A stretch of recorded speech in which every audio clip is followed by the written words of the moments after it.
he wants to negotiate. What do you say? Show me your budget, I'll show you mine. Why would you put the economics of America in jeopardy? Why would you play political games? I'm not. It sounds pretty childish to me.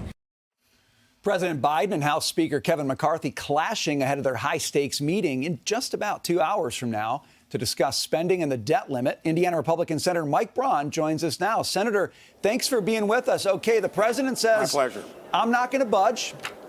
Speaker McCarthy meets with him today. What does McCarthy have to do to get the president to budge? Well, this to me is typical D.C. Political speak, because we all know that what's happened over the last 2 years, the political enterprisers have put us in peril. Look at all the debt we're currently sitting atop of. McCarthy has got a fragile balance within his own caucus, but I think has the merits of the case on his side. There are only 3 or 4 of us in the Senate that have ever run anything of any magnitude, have had to be accountable for all the stuff you're talking about. Ron Johnson, Rick Scott, and I, maybe another 1 or 2. We know how this is going to end. If we don't get off the current trajectory, you go through something like a Chapter 11 that any other entity would go through. Here, I think there's going to be a stalemate. We'll take it right down to the edge again of the drama of, closing the government down and all that stuff. That's mostly for show. Sooner or later, the laws of economics, the heavy weight of these numbers, the fact that interest will be as much as defense or either domestic discretionary spending, Medicare trust fund goes broke, you'll make those decisions. My prediction is we won't do anything preemptively. This same song and dance will go forward.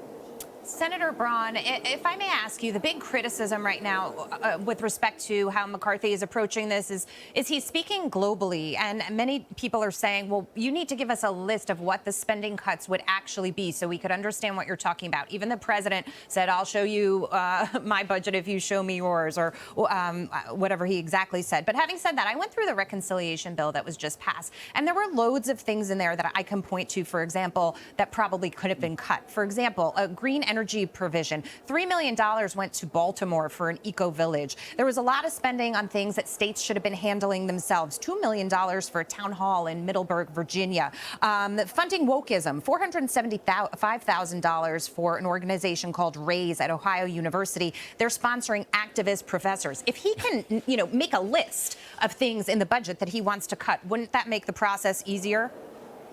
Well, it would, and there are thousands of them. The sad thing is many of those added together probably aren't going to do what you need to do to systematically take it down across the board. For Republicans, we're going to have to look at the waste in the Defense Department. That's sacrosanct. I think it's the most important thing we do, but they ought to do budgets. They ought to do audits. They recently did one on their assets. $3.5 trillion could only locate 39% of them. It's naive to think that if we don't put some of that on the table, the political enterprisers are going to do it all on the domestic side.